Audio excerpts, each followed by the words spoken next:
Hello, I'm Diket, and thanks for joining me today. It's wonderful to participate in this year's virtual Oz convention, and I want to say a big thank you to Jane Albright for inviting me. I know we all wish that we could meet at an in-person convention, but unfortunately, we are all confined to these tiny little screens. And one of us is confined to that screen twice a month. Over the past year and a half, I've run a Wizard of Oz themed YouTube channel called Louisiana Quadling. Louisiana is abbreviated LA. And on the channel, I share various topics, from Oz piano performances, Oz commentaries on various subjects, and I share in-depth looks at pieces from my Wizard of Oz collection. Through my discussions with Jane, discussing what I could contribute to this year's event, I developed the idea of going behind the scenes on the creation of one of my videos that I make for my Louisiana Quadling YouTube channel. And that's where all of my videos start, that initial idea.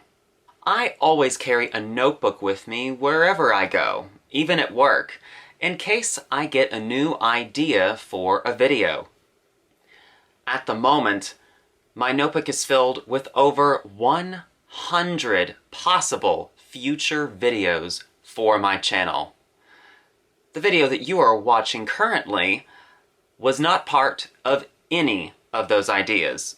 It was a completely new idea. But enough about that video. Let's talk about the video that I'll be creating. My next video is on the Tonner Doll Company's first 16-inch vinyl doll of Glinda, the Good Witch of the North. In the beginning, before I really fully developed the format of how I would make these videos, I would outline my videos first. And here is the original outline for my third video I made, the Ruby Slipper review. And here is the first doll review I did of the Journey Back to Oz Dorothy doll. Some content creators only need an outline to help them create a video, but I've learned that I need a much more detailed script to help me along with the process. If there's one thing I learned when I was a Boy Scout, it's be prepared. So, let's get writing.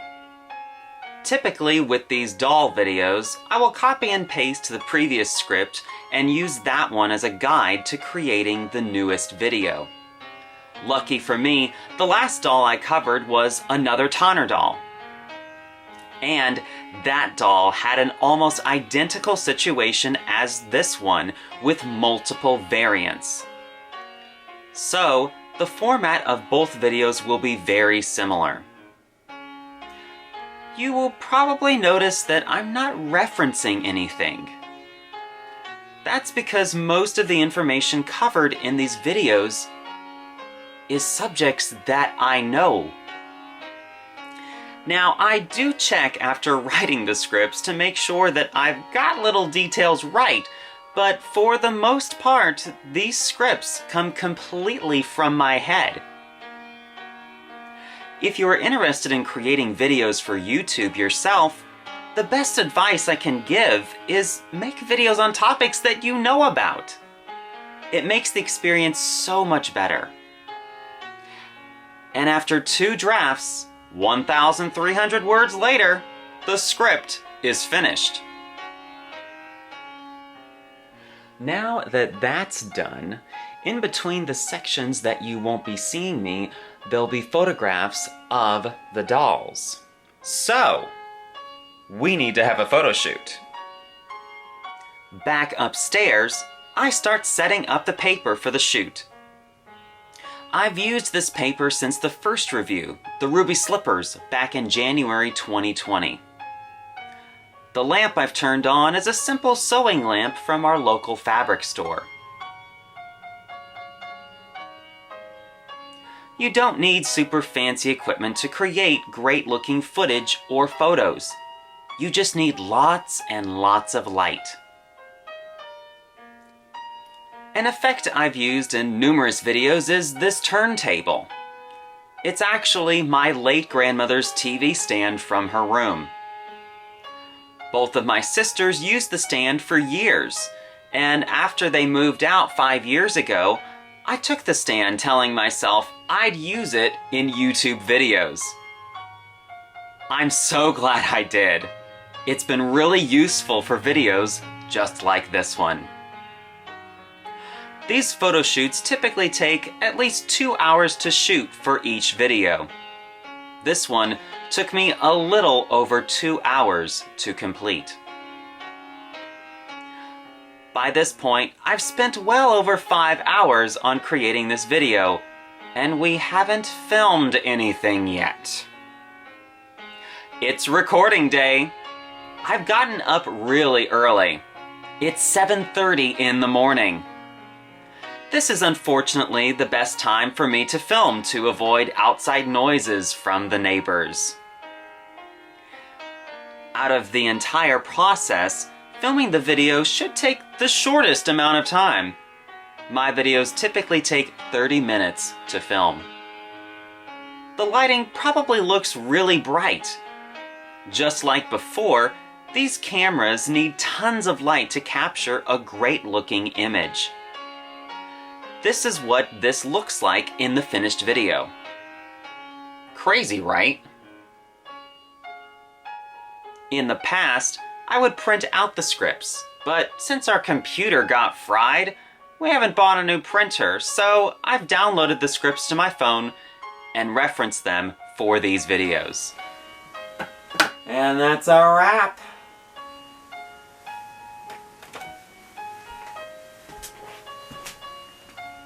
Back on the computer, all of the footage is backed up on my external storage device. I have separate folders for each video. I keep almost every component from each video. Next is the most strenuous part of the process: editing all of the components together. I use the program iMovie. It's a free video editing program. When I started creating these YouTube videos, it took at a minimum 7 hours to edit a single video. I've been able to cut that time in half. Yeah, I know, only half. The opening and closing titles are files I've created that I reuse in almost every video. For something so simple as those titles, I spent a full week creating those.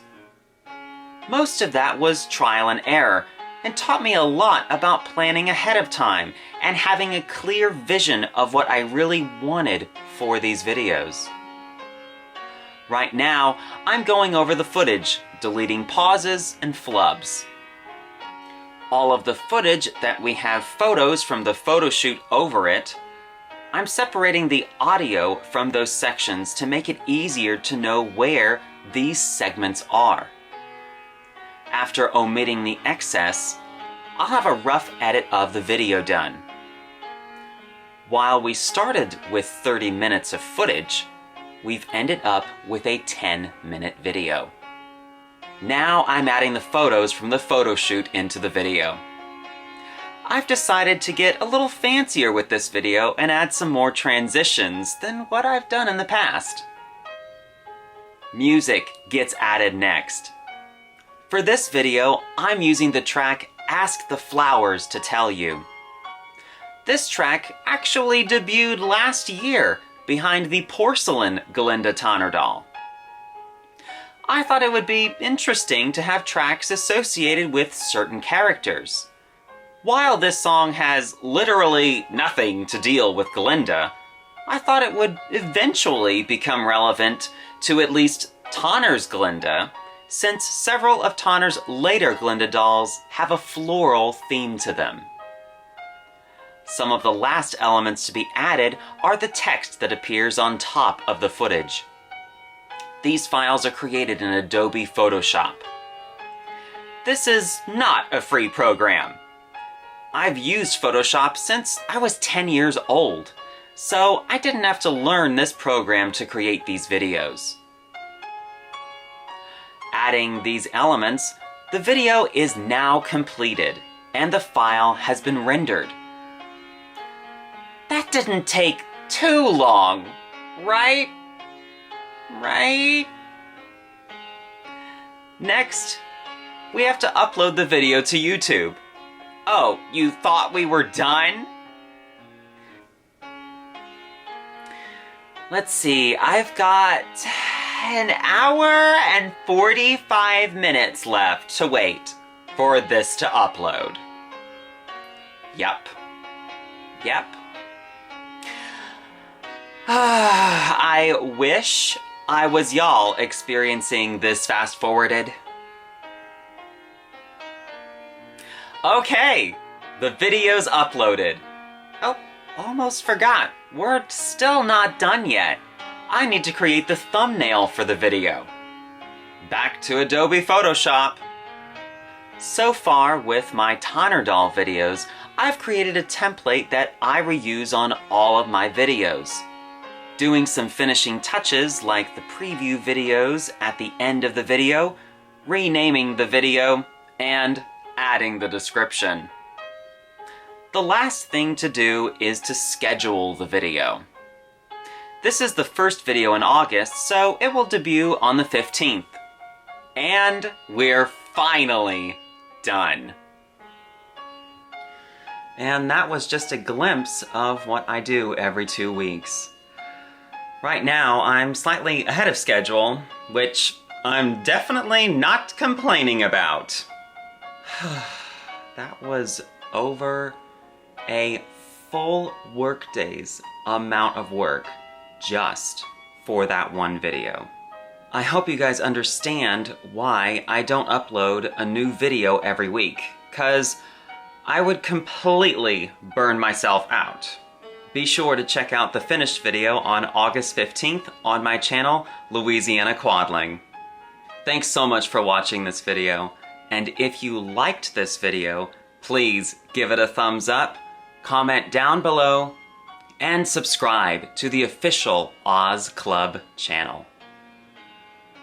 And if that doesn't satisfy your appetite for Oz, follow the link in the description to ozclub.org and join the International Wizard of Oz Club. Until next time, bye y'all.